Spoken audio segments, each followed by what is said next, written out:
call the Carroll County Board of Commissioners work session to order. First on the agenda is the financial recap, and Alicia is on vacation, so any questions you may have, you can reach out to her next week, and if you want to share at our meeting on the 12th, feel more than likely to do that. So we're now going to move over to the Board of Commissioners meeting. There again, it says special called meeting. The only reason it's a special called meeting is because we didn't have a quorum for the regularly scheduled meeting, which is July the 5th. All right, so we will go over, let me skip on down.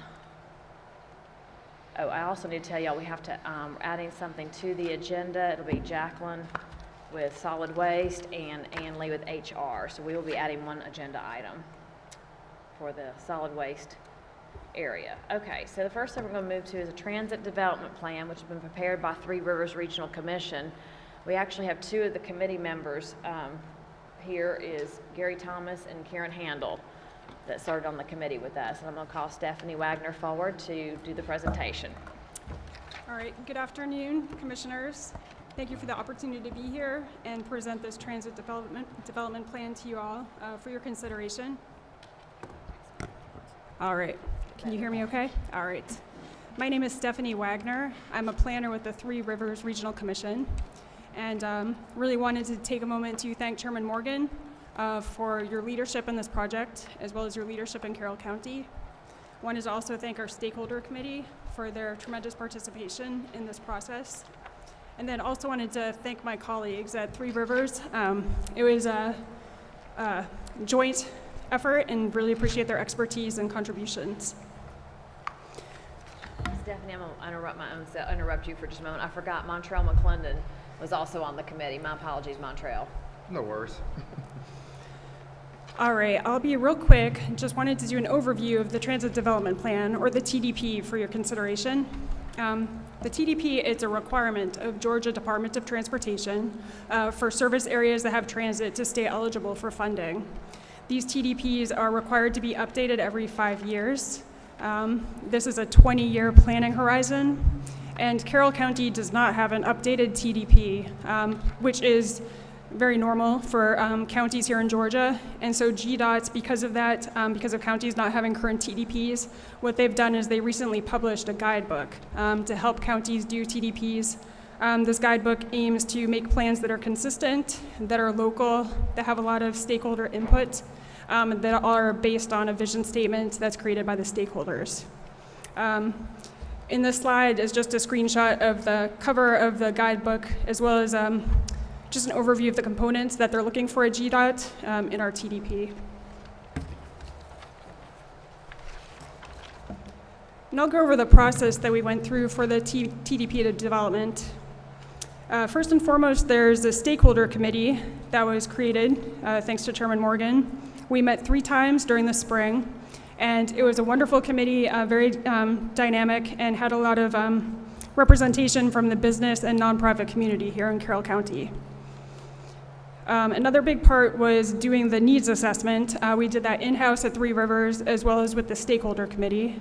Part of the needs assessment is to really look at the current and future conditions and trends for Carroll County, and to see how that informs transit needs.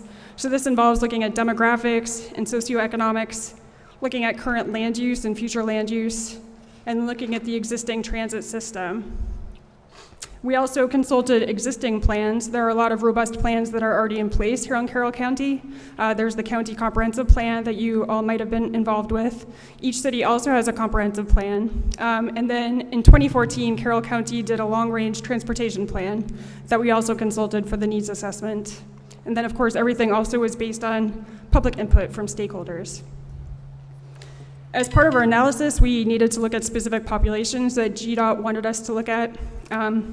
First and foremost is the transit-dependent population here in the county. And these are people that might live in poverty, that might not have cars, that might be senior citizens, that might have low English proficiency. And so that comprises the transit-dependent population that we look at. That map up on the slide is pretty much the weighted population of where the concentrations of transit-dependent people might be to inform our needs for transit. We also looked at other vulnerable groups that might be assisted by transit. So this could include groups such as youth that are ages 15 to 19 that might not be in school, but might not be in college or have jobs. They might have their lives improved by transit, as well as populations such as veterans that might also be vulnerable and might be assisted in their quality of life by transit. We also took a look at the workforce to see what kind of needs they have in terms of transit.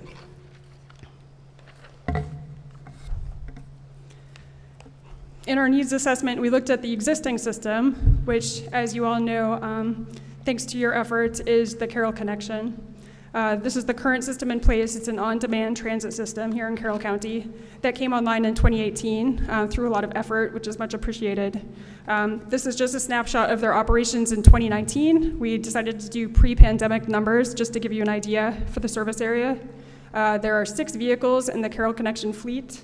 In 2019, there were a total of 30,520 trips at a county cost of $35,000. For the upcoming fiscal year, this cost will increase to $70,000. This is, again, an initiative of the Board of Commissioners. It is part of the Three Rivers Regional Transit System. It's operated by a third-party operator, and basically the trips are geared for senior citizens and other folks to get to medical appointments, people that might be transit dependent. This is a picture of an article just to give you an idea of the community reception when it came online in 2018. I know it's hard to read, but I pulled out a quote just to give you an idea. This is a quote from Pastor Michelle Kuhlman saying, "The Carroll Connection, it's really going to be a lifeline for people who don't have a car or they can't find someone to give them a ride." So it really has been successful in connecting people and their caregivers to what they need every day and to continue to contribute to the economy. So back to the TDP development process. After we did our needs assessment, these are the key takeaways I wanted to share with you. There's a need now for industry and workforce to possibly have transit. We're hearing that it's a big obstacle for employers and employees to have reliable jobs and connections to jobs without transit or without reliable transportation. And that could be a real obstacle for retaining and recruiting folks. The senior population is also growing. A lot of us will outlive our ability to drive, and this continues to be a trend here and nationally. Carroll County also has a large commuter population where folks pretty much live here. It's a bedroom community, but commute elsewhere outside of the county with quite long commutes. Carroll County is also geographically spread out, which can create specific transit needs in terms of meeting the needs of rural citizens as well as less rural citizens. Transit can also have a negative perception just when we're trying to problem solve for transit needs now and in the future, and that could be a need that needs to be addressed. Transit overall can be a supportive service for vulnerable people, and it can really improve their quality of life. And the current transit system could provide more opportunity if we look at creative initiatives to try to enhance or expand the current system that's in place. So as part of our process, we also looked at alternatives to meet transit needs, and these include teleworking, walking or biking, ride sharing, and microtransit. And these are important alternatives, but not yet available at scale to meet Carroll County's needs. A lot of industries can't offer teleworking. There's not necessarily the infrastructure for walking or biking. Ride sharing is available if people use park and ride lots, but not everybody's gonna carpool. And microtransit is something that could maybe be explored. A big responsibility of the stakeholder group was to create this consensus vision statement that I wanted to share with you. And that is to provide a safe and dependable transit system for the citizens of Carroll County that offers economical, high-quality transportation and mobility options for all county residents. This will be accomplished using public-private partnerships. So that's the vision that we went with and wanted to make sure that our goals that are documented in the transit plan align with that vision. And the transit development plan also does have short-term, mid-term, and long-term recommendations that I'm not listing here, but certainly they're in the document and we're open to any questions. But I hate to read a whole slide to you, but just wanted to let you know the goals. Number one is to continue Carroll Connection's success in connecting senior and disabled citizens to appointments and services through on-demand scheduling. And this would be done through supporting capital and operating needs and enhancements, sharing success stories, and highlighting service benefits in order to maximize ridership. Second goal is prioritize transit for the workforce and addressing all residents' mobility needs to improve individual and economic stability. This would be done by maximizing Carroll Connections fleet and system to create reliable transit options, possibly using off-peak scheduling to serve more people and implement pilot programs, and also consider expanding system hours to align more with workforce needs. Third goal is to build public-private partnerships to create community transit solutions. This would be done through educating local business and community leaders on transit needs and opportunities, working towards pilot projects that can meet employer, employee, and agency needs, and incorporating transit as part of economic development. The fourth goal is collaborate with county and municipal jurisdictions on transportation initiatives. This would be done through supporting county and municipalities' individual transit needs and resources while also working toward collaborative initiatives, and then striving to implement and update existing transportation and transit-related plans. So that's the quick overview. My contact information is there if you have any questions, and certainly open to discussion now. Thank you. I have a few questions centering around cost and utilization. So as I understand from what you said, the cost of the current fiscal year to the county was $35,000? Yes, sir. That's going up by 200% to $70,000? Yes, sir. Yes. And why? I mean, I know gas costs, but that's not 200%. There is, because of Carroll County, how its population is has certain areas of density, there's a funding mechanism from the federal funding there's two streams. One is 5311 money, and that's rural money, and then there's 5307 money. And my understanding is that Carroll County, because of where populations are concentrated, some of the money might need to be 5307 money, and that has a different cost share for the county. Okay, so in other words, federal portion's going down. Yeah, Okay. Yeah. So does that 200% increase? Let me interrupt. This was already in our budget and was already approved. Yeah. So in the last 2 years, we didn't pay the money at all. It was completely 100% funded. So Yeah. if that helps a little. And the funding sources, so it would be federal and county, anything else? Well, it comes through the state. Yeah. And that's federal why. money pass through. And then that's why we're really looking for for progress to be from public-private partnerships. Because like I said, there are industries that are really looking to bring in workers, and people are getting more creative in terms of recruitment and retention. And so there might be some options in terms of there's van pool services and things like that are really where a lot of places are going. Yeah. Utilization, can you speak to that a little bit and how that has altered from a few months ago? Or Well, the numbers, I believe that is coming back almost to the 2019 numbers. The pandemic did really keep some folks off of any sort of public transportation, but the numbers have been coming back steadily. Okay. And then we charge, is it $3 per trip? Yes, sir. Okay.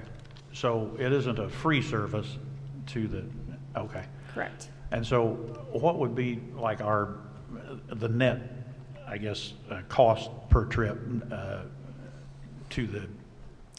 I think, well, I don't have the numbers in terms of what is actually paid per trip once you look at all of the funding sources, but to the customer, it's like you say, $3 per ride. But then the county maxes out at what will be $70,000 a year.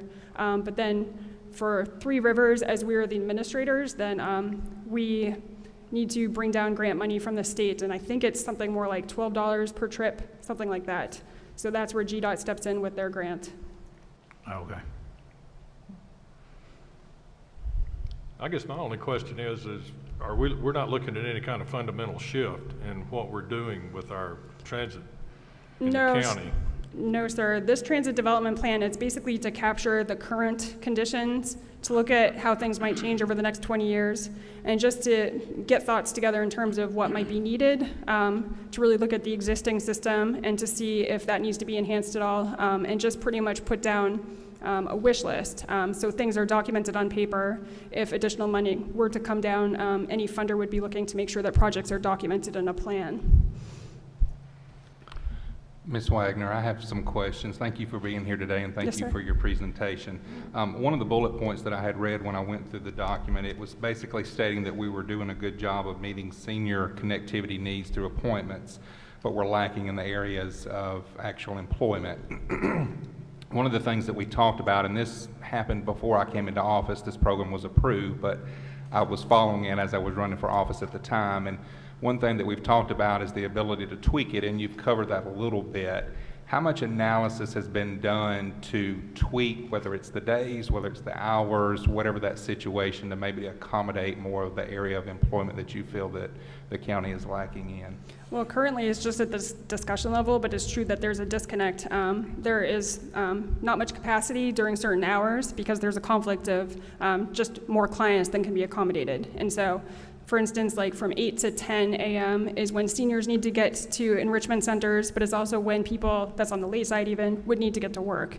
And so those people don't have that as an option necessarily. And so there is a fleet available, and so there is the discussion or potential to, again, maximize that fleet to see if hours can be nudged a bit more, like 20% on each side, like a little before 8, a little after 5 or 6, which could accommodate both the seniors as well as the workers. And so that's without getting any new vehicles, of course, more operating hours. But so that's something that really could be looked at over the next 20 years because that need is there from what we're hearing. Okay. And in the document, it talked about how housing was becoming unaffordable in Carroll County. Would you not agree, though, that that's a national trend? Housing throughout the nation has become quote-unquote unaffordable, so that wouldn't be necessarily particular just to Carroll. Right. That's Okay. certainly a trend that goes beyond Carroll. Mm-hmm. Okay. The other thing, when you think about expanding transportation services to a degree, you think about areas. I'll use Atlanta for example. You've got a stadium that can hold 60,000 people. Well, most of those don't have an area for you to park 30,000 cars if 2 people are in each car to accommodate that size. So I don't think we're obviously at that level yet. So to me, it makes sense, as you've mentioned, that we would want to tweak what we've already got into place before we think about any bigger connectivity pieces. Right. One of the things that was mentioned in here, it was talking about the ride shares in general, and it talked about in general, a lot of times they're not upkept, or they're not attractive, or maybe there's not proper lighting, different things of why people don't use those. So it's my understanding, are those not technically run by the state? Is that not state property? Is that something that there would need to be more conversation with the state as far as the functionality of those existing lots? I have the same understanding that they're state property and that they were potentially state initiatives, that they are in place though, and they really could be a good source of people ride sharing. So I think more attention is a recommendation to put more attention to the park and ride lots, because you all have 3 of them, I believe. And certainly you don't want that to be a wasted resource, and people might really be able to carpool with each other to Metro Atlanta area because it is a bedroom community. So. What type of communication do you have with corporations or companies that, there was a lot of information in the packet that I read that was talking about some of the lower wage income workers, that they had the harder time finding transportation. You see a lot in the market now where people are being offered thousands of dollars for sign-on bonuses. Do you have communication with these industries that says, hey, have you thought about, instead of giving, $3,500 to sign somebody up, hey, we'll give you $100 a week to pay for your transportation to help support the private sector? And I understand your role is not, you're in your lane here, and I get that, but I'm just saying, and trying to think of private sector, Uber, other things that were mentioned that said, hey, these may be unaffordable for someone to use every single day, but trying to connect the piece, if employers are already expending funds, to sharpen that idea, maybe they expend the funds to help toward transportation that actually helps the private sector as well, people that are depending on that as an income. Well, that does fall under my role. Oh, sorry. I was Go going to ahead. say, Karen Handel's here, and she's been working with workforce development, and she can come up and address what we're doing locally in Carroll County right this moment. It's one of the reasons we need this plan, just so we can get other funding to help some of the initiatives she's working with on the Chamber and the Workforce Development Committee. Thank you, Madam Chairman, and good afternoon, Commissioners. We are at Carroll tomorrow in the process of hosting 2 large existing industry roundtables. The first one will be in Villa Rica on July 13th, and then we'll have a second one with Carrollton and Temple businesses probably mid-September. And that issue, Commissioner Chance, is one of the key issues that we want to get input and feedback from the employers on, for them to share what they're doing, best practices. We know that Pilgrims had been running its own shuttle service. Is there a way to maybe expand a public-private partnership there with these companies, depending on what their needs are from a workforce perspective. Okay. All right, thank you for Thank your you. input. Thank you. Thank you, Ms. Wagner. That's all the questions I had. Thank you for you and your committee's work. Okay, thank you. Anybody else have questions? If I could ask just a couple more. Yes, sir. So on the federal funding side, what portion is federal funding of this program? That I don't have the answer for, and I can certainly get back to you. I Well, apologize. let me ask you another way.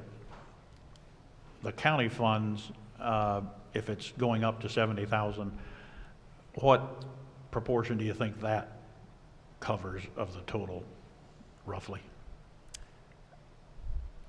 I think it's maybe, well, at 35, it was maybe 10%. I mean, it's not a, there's quite a bit more of Okay. cost to, So county funding's 10, 20%? right. Okay. And we're planning on keeping with the 6 vans? Yes, sir. Okay. That's my understanding. For just my particular district, I noticed the Whitesburg area has the larger need as far as their particular population. What do we have going in and out of Whitesburg as far as the transit program? I am not on that side of operations. I can definitely get that to you. In the transit plan, there are some of the top five or 10 destinations, but it tends to be predominantly senior centers and medical appointments. But a lot is here in Carrollton, the destinations. Okay. And do we expect the federal funding to decrease further? I mean, I don't understand why federal funding would decrease in this era when transportation costs are going up, but they have evidently, so. It's the funding levels stay the same. It's again the cost share or how it's distributed in terms of population and the rural framework for it. And so Carroll County has been able to stay with the rural funding for quite a long time, but as pockets have higher concentrations of density, that's where the federal funding changes. And so I think the thought process is that people are closer together, and so that's why it should cost less. I know that's not always the case, but that's kind of the funding system that we have to work under. Okay. I know our over 60 population and some other information I looked for Carroll County has grown significantly.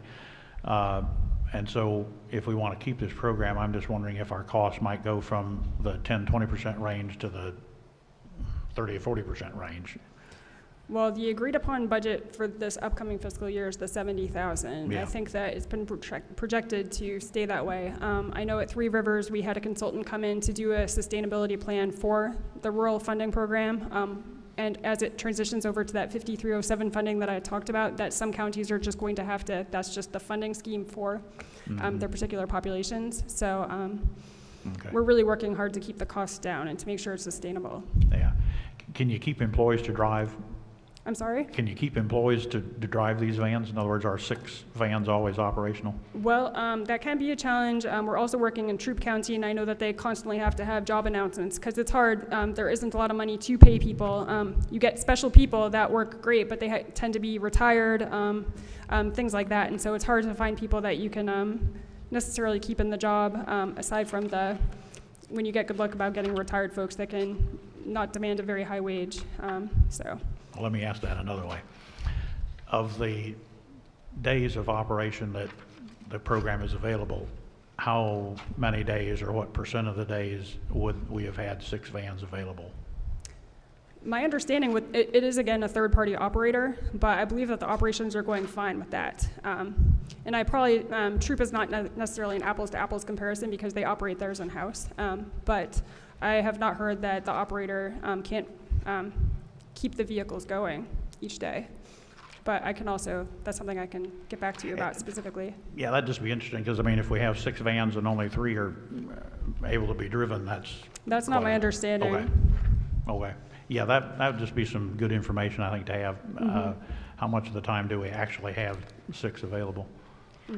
Yes. I think we normally have 5 always, and 6 is a backup in case there's.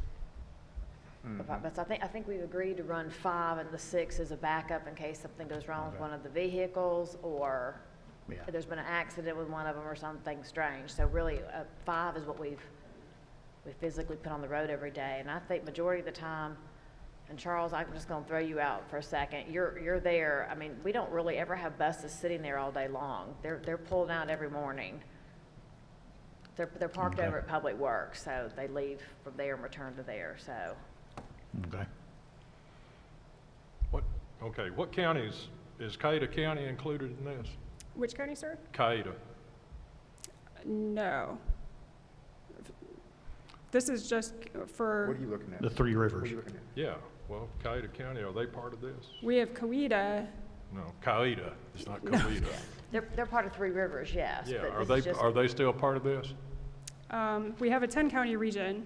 I think, sorry, I guess I'm not here. Oh, you're asking, yes, they still have a transportation, like a Carroll Connection In which county? in Coweta, right next Coweta, to us. yes, So Coweta yes. has one, Harrelson has one, Carroll, Hurd, Troop County.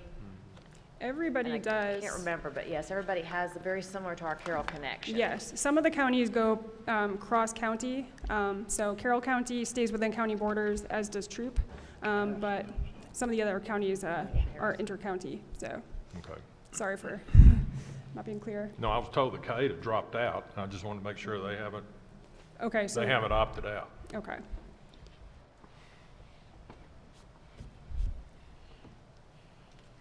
Any further questions?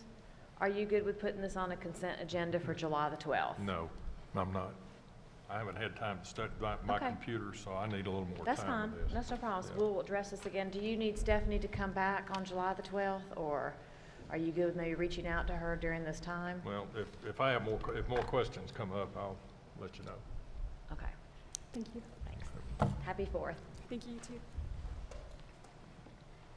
Okay, the next thing we have is the Georgia Indigent Defense Services Agreement. Avery Jackson's going to present that for us. This, again, is a yearly thing. It's just a formality of doing the new contract.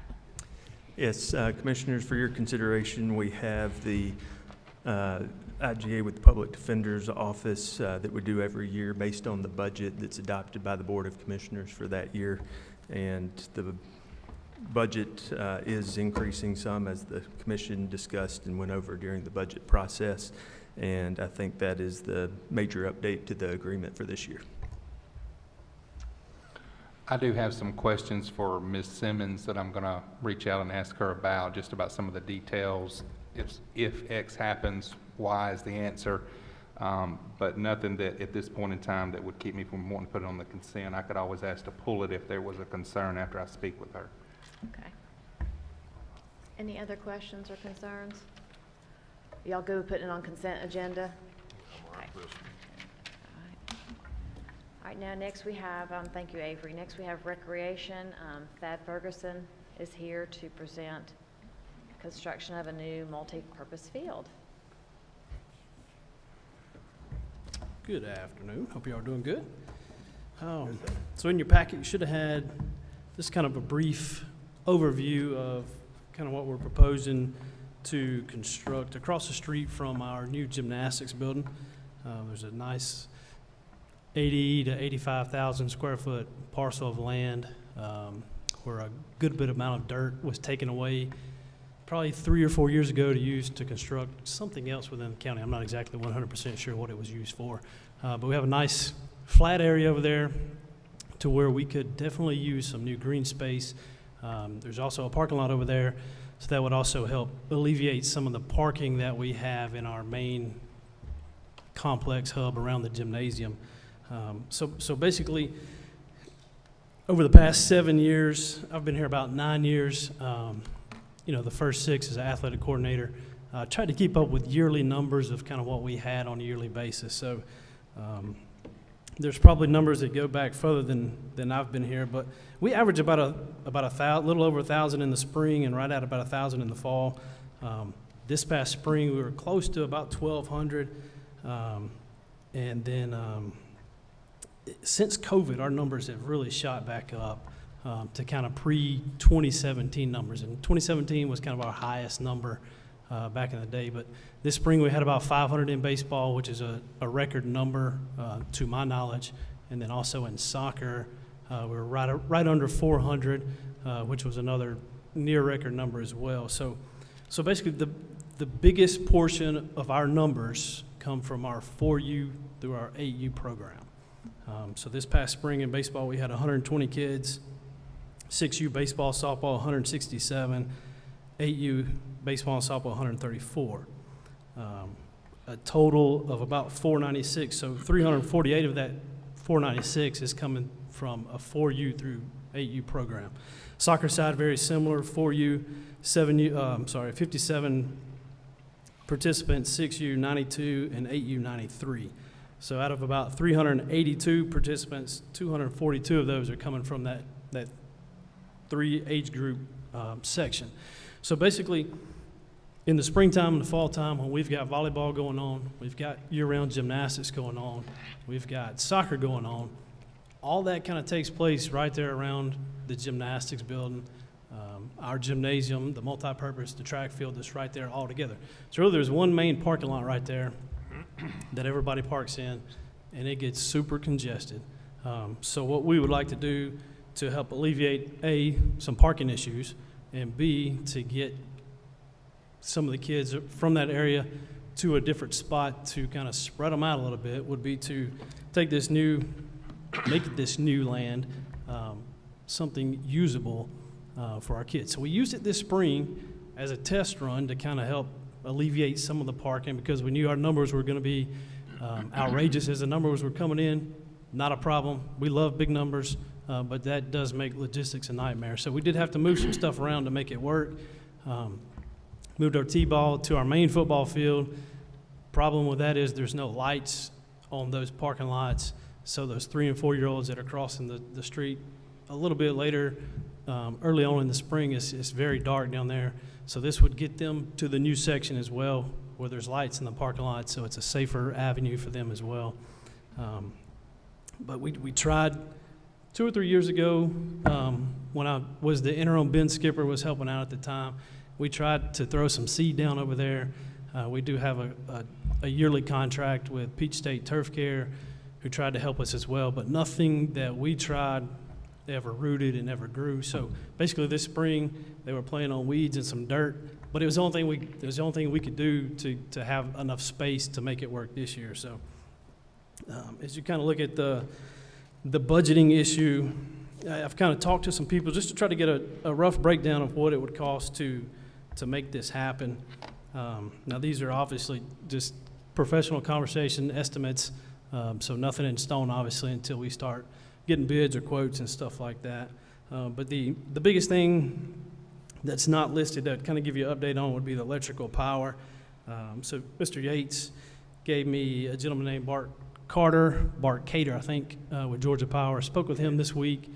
So he was telling me that to kind of get what we need from a power standpoint to get our lights hooked up eventually could be a whole year away, just due to some of the backlog of electrical stuff on their side.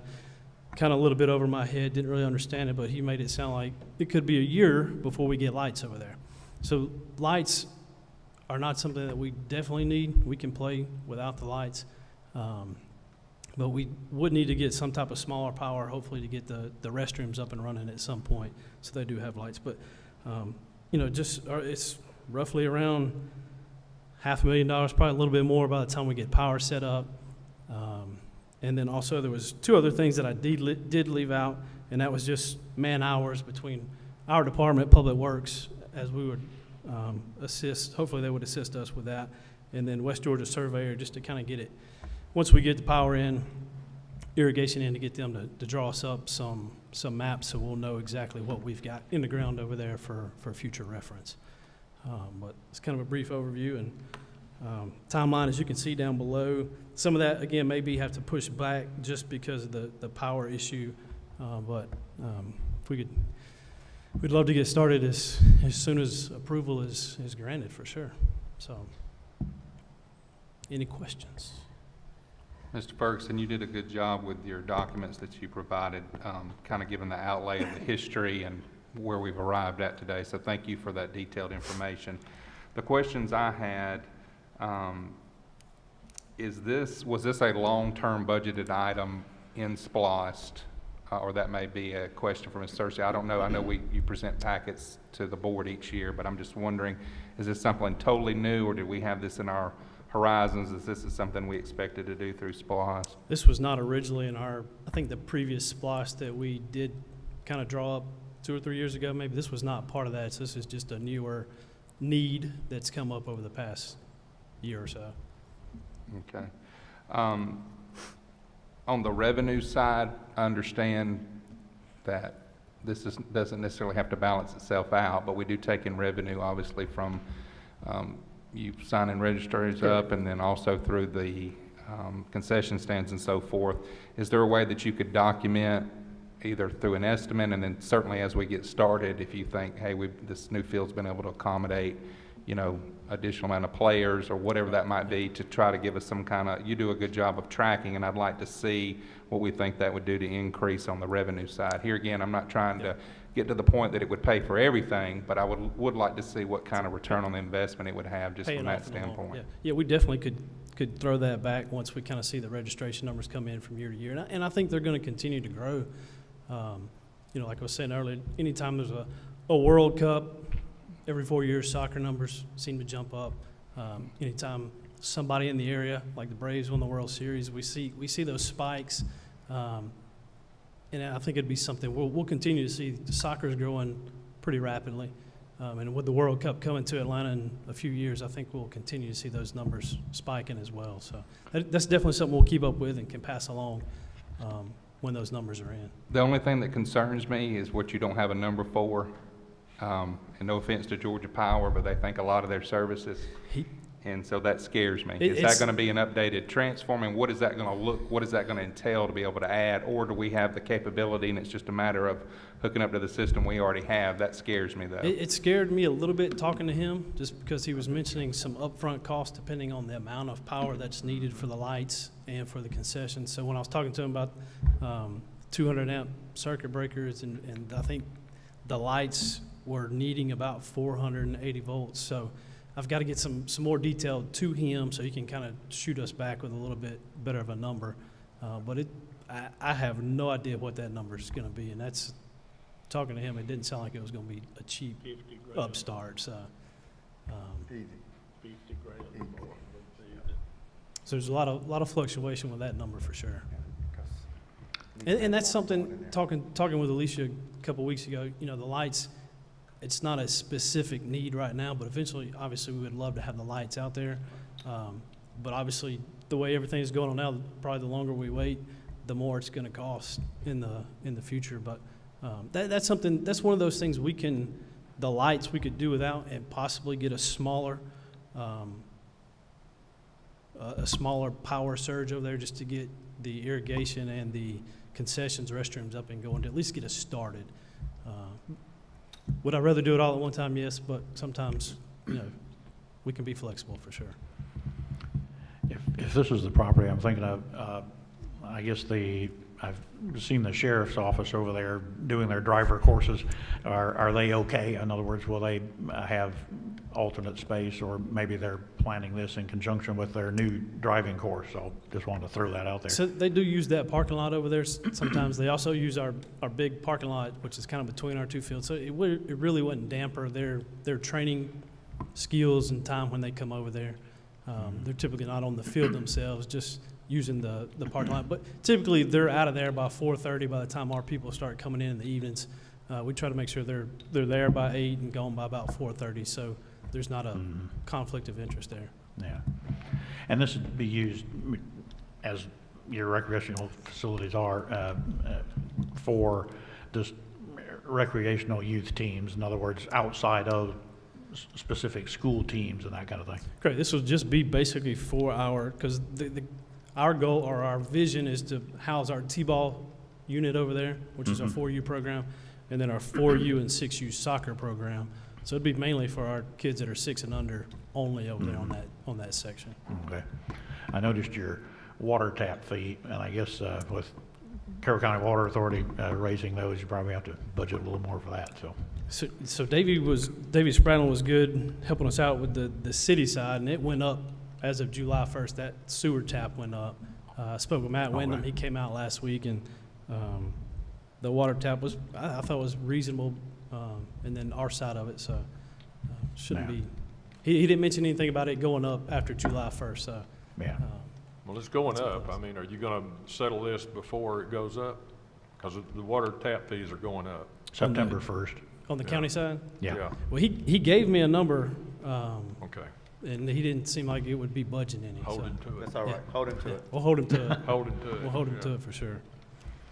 Madam Chair, my only question, I mean, I'm in favor of the project, but if this has not been something that's planned, and this might be a question for Ms. Cersei, or you may know the answer, is this something that we're going to try to take out of excess, budgeted revenues that we hope are going to be generated from SPLOST? Or are we going to take this out of reserve? Where is this money going to come from? This is coming out of the recreation budget. It is. Of SPOS. There's just some of the projects they planned a couple of years ago are no longer feasible, or we fixed a lot of things. We thought we were gonna have to hire out Public Works. You did that one whole ball field for us that we did not have to use professional services. So it's really Thad being in as the new director, look back on what was proposed, has gotten a lot of things fixed, and so this is still coming out of his recreation line item. Okay, so this is a replacement of other projects It that you had is. budgeted for? That's good, yes. Okay, Yes, that makes me yes. feel a lot Yes, better. sir. So we're not, Yeah, all not you're doing is, extra. you're just moving money around. We're not Correct. going to get new money. Correct, somewhere. correct. Yeah. Just reallocating to a different project. Do you know when you can get a figure from the power company? He said as soon as I can get him some more detailed information, he'll get me some information. So I'm out of town next week, but I'm gonna get my maintenance guy to start working on that to see what he can come up with. So I'm hoping in the next week and a half, 2 weeks, we can have a better detailed number on You that. think you get it to us by July the 12th? I will try my best. Okay. When did you want to start this project? What date were you looking at? Last couple weeks ago, as soon as possible. Mainly on our end. If we could get the sewer tap, the water, the irrigation, and the sod in to get it going, to get it planted, rooted by the time next spring comes around while it's still growing. That way, hopefully by next spring, we can utilize this area and get it rocking and rolling. That would be our main goal, to get everything started by August or even July if we can make that happen. So if this project doesn't have electrical, is it a no-go? No, we can make do. Lights, we can make do without the lights, and hopefully maybe that would help get a smaller sample size of power over there quicker, and then that would still give us the ability to house a restroom over there. Because basically this spring we had porta potties over there, so worst case, if we had to throw porta potties over there again till we had everything put up, then, we could do it. No, I I think. would prefer not to, I but think you got a good plan though, because you can play on the fields during the day, and you got daylight. Right. Late on into 8 o'clock Right. in the afternoon, so with the little guys, they It- don't need to be out crazy late anyway, but you It- can play on correct. those fields with no lights, make sure we got power running to the restrooms and the concession stand. But they can play on those fields, and They then could. if we have to, come back and put those lights in. Because normally, we do our best to have our 4U and our 6U kids start at 6 o'clock. The earliest, we kind of start practicing, and then they're out of there by 7:15 at the latest. So depending on the time of the year, we're really good over there without lights, correct? And in your plan, you discussed talking about, obviously, what we could do in-house with Public Works, and so you had discussions with them that in your time frame, they believe that they can make that happen, like they wouldn't have to stop another project just to be able to get to you. We're gonna have to You work would- out some details, but Davey has been good, kind of giving us a good ballpark number of what it would cost to build that concession stand. We just have to get with Charles and Davey to work on a timing of all that to make sure it doesn't interrupt anything they've got going on. So even if the power company, I guess you're tired of hearing about the power company, if they come back with some astronomical figure, you have the funds to do this, or is that gonna go over budget? I'm not exactly sure what our 100, like our SPLOST designated numbers are. I think we were maybe a little over $1 million. Yeah. So we've got a little flexibility there, but obviously we don't want to spend it all. Because obviously in the next 6 years, we're gonna have some other projects to take care of. But we do need power for restrooms and concessions, so it's lit up in there. So we're gonna have to do something, even if that takes away something in the next 6 years, then we'll have to get some type of power over there to make that happen. So, you know, if we go a smaller route, then maybe the price isn't quite as much on the startup side. If we're not getting the full voltage of lights and all that good stuff, so. Hopefully that answers your question. So right this moment today, you're asking for a total of $513,500. And that when you do find out the power setup, you can come back and ask us either at the July meeting or the August meeting whenever you find out. That is correct. So we could vote on the power package as a separate deal. That is correct. Yes, ma'am. Okay. Okay. I guess I'm still a little confused. The way I heard it a while ago is you let some things go and you have this money in your budget. Is that right? Let some things go. There's some things in the past that you didn't do, and now you want to do this? So this is the new, what is this, the 2020. 22 SPOS? Okay, all right. I got you now. Not the 2015 or 2016, so this is the Right. new version, Yeah, the 2020. 2020. Okay. Are y'all good with a consent for $513,500 to begin this project, so at least it can be timely and get the stuff in? I'm kind of letting them know what the electrical cost is, kind of like putting the horse in front of the cart. Because if the electrical goes over, then he's dead in the water. Well, no, I think they can still do the fields with no light. I mean, it would just be a daytime field. Okay. Cor- So cor- that's an Yeah, the option. project could still be there with no lights. It wouldn't be a lit field then. So it could still, like Montrell was saying, like tonight it'll be light till 8 o'clock, 8:30. So it probably wouldn't be as usable in the winter time.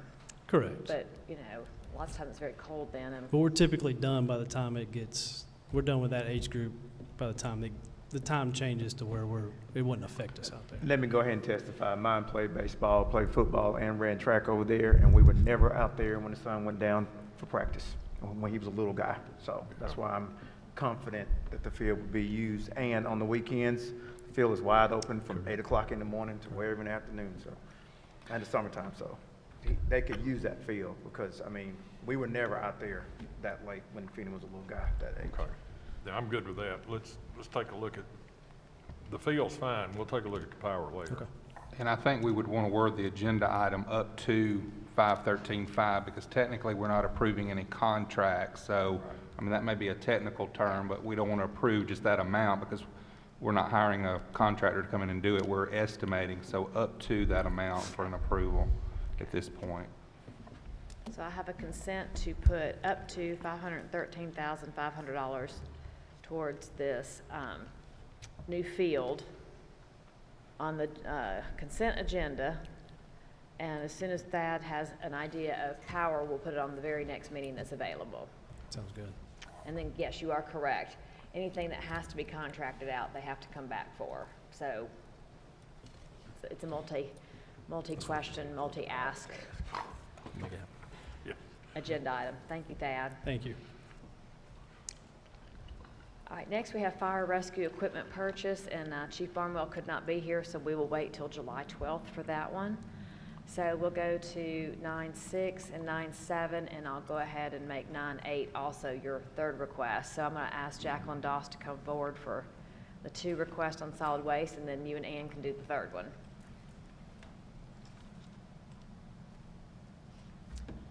Good afternoon, Commissioners. Thank you for your time. I just wanted to say that we have been working diligently with our attorneys at Tysinger Vance to complete our contracts with the renewal of our agreements with Waste Industries / GFL. We are still working on some fine details. We had a long Zoom call yesterday with their in-house attorneys and with all of the parties, and Ms. Blackman and I will get together tomorrow and put the final details. It is 2 contracts currently. It will remain 2 contracts. We're just going to sync up the dates so that they renew yearly and expire at the same time. Anything else I can help you with on those 2? So is that just an update at this point, or is that something hopefully by July 12th you'll have the document, or? We'll be ready to go by July 12th. So we're technically in that grace period now. So everything technically expires tomorrow, but we have cooperation from their council to extend things until we get the final details hammered out. I just want to make sure we are looking at some increases, obviously, that we've talked about in the past, but I just want to make sure that we have some performance standards as well as expectations of what they're going to deliver based on their hefty increases, so. And we'll have availability of that hopefully a couple of days before it, so we can read it and then get with you if we have questions. We are working to get it to you Okay. as fast as we possibly can. We just don't want to come to you with a document that we're not, at this point, I'm not prepared to present what they're asking, so. Okay, great. And then you and Ann want to discuss about the personnel that you want to, and Parks, I did not forget you. I was thinking Parks and Rec, so I did skip over you, but not intentionally. But all of a sudden I looked and I said, wait a minute, I'm missing Parks and Rec. It's separate. It's so I apologize. time you got skipped. I got skipped last time. You're next. First, I want to thank our HR Director, Ann Lee, for coming with me today. I'm here actually just because we just need to restructure an existing part-time position. It's already funded. We're not coming to you for more money or a different new position. All we're doing is taking a temporary part-time position and making it a permanent part-time position.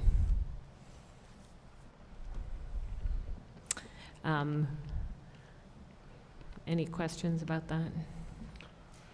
Well, I would just like to hear from Ms. Lee. That sounds simplistic enough, but is there anything on the backside that we would need to be aware of in approving such a change? No, you probably have heard me in the past. Employees who work less than 40 hours, we have them classified as temporary part-time or permanent part-time. So this position right now has been classified as temporary, who works occasionally. We are going to be restructuring to permanent part-time who will work many more hours, but the dollars are already funded, so we are just going to restructure this position. Instead of being a TP for temporary part-time, there'll be a PP for permanent part-time. It's just a formality we have to go through in Yes, government. it's just an FYI. So obviously 9.6 and 9.7, we'll postpone those till July 12th. And then what would be a new 9.8 for solid waste, a new person. Are y'all good? Not a new person, a restructuring, and we'll get the proper, verbiage. Are y'all good with putting that one on a consent agenda? Yes. Okay, great, thank you. All right, Clint, before we get to the city of Billerica, I got to backtrack to Parks. So I'm going to call Ben Skipper forward about some Parks equipment purchase.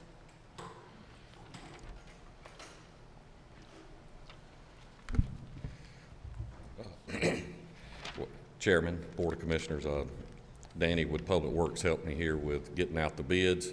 We had 2 bids submitted. You can see one Agri-America, a Power Star 71, and then a Atlas Equipment 4707 62150. We'll let Danny talk about the bids a little bit. When we spec these, we kind of spec them to a certain spec, what we want, and Massey Ferguson come in cheaper, but he did not meet our specs. We specifically asked for a 4-cylinder. He bid a 3-cylinder. I understand it may be the same horsepower, may not, but we specifically asked for a 4-cylinder. And that's why we're recommending the New Holland from Agri-America. So in other words, these are kind of pineapple to apple comparisons. Yes. On the surface, it looks like we could save $9,000-$10,000. On the surface, that's it not. looks like, according to all the sheets that they turn in, they're basically the same horsepower, but we specifically asked for a 4-cylinder, not a 3-cylinder, and, we would. And New Holland offers a 3-cylinder, but they actually bid a 4-cylinder. Yeah, but that was on our spec. But that was on our spec, yes, sir. Does Massey have a 3-cylinder? That is what Mass Ferguson Yeah. is. Theirs are 3 cylinders. The reason that we would want to go to a 4-cylinder as far as durability of the engine for that size mower and that kind of thing. Can you speak to that? That's what I would, I've never technically, I haven't run a 3-cylinder farm tractor. I've never been around them much. Couldn't tell you. All I've ever run is 4-cylinders and 6-cylinders. And that's what we have the best luck with out at Public Works. Mm-hmm. And we have had some unfortunate luck with Massey, I hear. Yes, sir, we have. They get very hot. Not engine-wise, it's just the whole tractor-wise itself. Very hot. Rear end housings get very hot. One actually melted. They have plastic fuel tanks, and one actually melted a hole in the plastic fuel tank. Because I think, is that, Charles was here about a year ago or so and talking about that. Yes, sir. And they, AGCO would not help us on it. So we tell them we had to fix it ourselves. I think we bought one new tank, and then we repaired one tank ourselves. Okay. Mr. Yates, it's not your responsibility to speak on behalf of the people that put in the bids, but just looking at this, do you have any idea why the one company would have bid a 3-cylinder, or could it be an oversight, or I just want to make sure there's nothing, here again, that we're doing everything we need to be doing, and we're speccing these out when we're Going back to last year when we got bids for our new tractors, the 100-horse tractors, their bids then were 3-cylinders. I do not know if that's what they offer or their cylinders change once they get a certain threshold. Okay. Thank you. Well, I guess my question is the one I always ask. If this, one of these breaks down while you're out working with it, are they gonna bring us a replacement? I'm sure Mr. Sam and them have always, with the New Holland, and they've always offered that to us. If it's down for a certain amount of time, they will bring us one to replace it till ours is fixed, during the warranty time. Okay. Or was there any, what about the warranties? Were they close on the warranties? Or Yeah, was both one- of them, if I'm not mistaken, are 2-year standard warranties. Okay. Okay. So there was something at one time about a 3-year warranty on some equipment, but I guess these are both 2. I think, Mr. Burns, I'd have to pull out Okay. right quick and look and see. I have the, do what? Sam's here, and he says New Holland's 3 years. New Holland's 3 years, yes, sir. Okay. And the Massey Ferguson were 2 years. Okay. I remember that because I looked at that. Is there a capability to purchase an extended warranty if you purchase it before the 3 years has ended?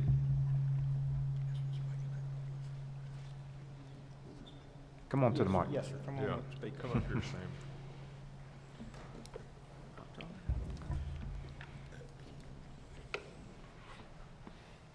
Yes, so you can purchase it, actually so the factory warranty is 2 years, and then New Holland, every now and then, they'll add a year to certain models. They'll say, this month, this or that. So right now, the current deal is 3 years. 3-year warranty, 2,000 hours. However, if you purchase within the first 2 years of the tractor, you can purchase an extended warranty for the exact same price. You could do it today. And what we do is, in 12 months, you get a notification from us, New Holland, everybody, reminding you. And then in the second year, you get a notification like every quarter. So you have to say, we don't want it, to not, to forget about it, because some people worry about that. They say, we won't know.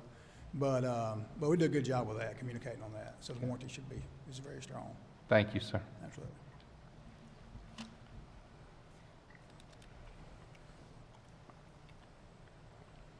So there's a recommendation from Parks and Public Works to go with Agri-America, correct? Yes, ma'am.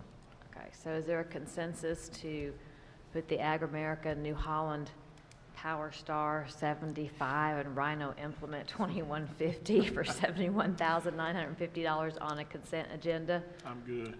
Good. Okay, great. Thank you. You sounded like you knew what you was talking about. That's right. All right, let me make sure I didn't skip anybody else. All right, now we're at 9.9, which would be the City of Villa Rica Tax Allocation District. If Commissioner Chance has any updates for us on that. Thank you, Madam Chairman.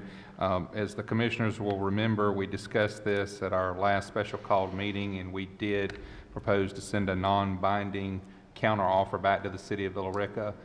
Madam Chairman and her office did send all the pertinent documents to the city administration. I've had some brief discussions with the mayor and the administration that they were reviewing that information, but at this time I do not have any information if they are proposing to send back a counteroffer or to accept the terms that we sent. That is, will be determined as time moves forward. But I do know that they've been in receipt of our counteroffer, and then we'll just wait for any other official word from the city. Thank you. We'll not have anything else on the agenda. I will adjourn the meeting.